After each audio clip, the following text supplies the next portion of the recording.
মারছে আমার যা সীমানা একটা জায়গা লইয়া কাটছে।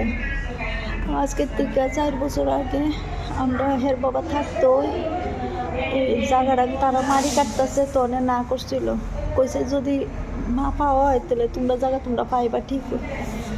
হের বাবা মারা গেছে, মারা যাওয়ার পরে গেছে বছর কালী মন্দিরে রেখে আনছি, আইনে আমার জায়গা মাপছি, তারা ম্যাপে দেখছে আমার 7.5 ঘন্টা জায়গা দেখে সেটা তারা এই দিন মাপছে না জায়গাটারে, না মাপটা গেছে গা। কয়েকদিন পরে আমি টিলার উপরে উঠছি পরিষ্কার করতাম বলে গেছি, পরে দেশেরা এই আমার হ্যানে মারছিল 1 বছর আগে।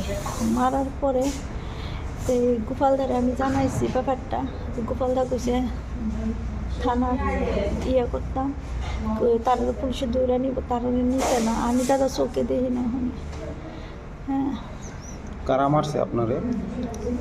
পাশের বাড়ির তারা তো গোপালদা তারা আমারে 4.5 ঘন্টা জায়গা দিছে, আমার জায়গা আমার 4.5 ঘন্টা দিছে। এই জায়গার মাটি কাটতে গিয়ে ওই 21 তারিখ আমাদের তারা বাড়িতে আয়া মতি বসে তারা বলে টিলার মাটি বাইঙ্গা জায়গা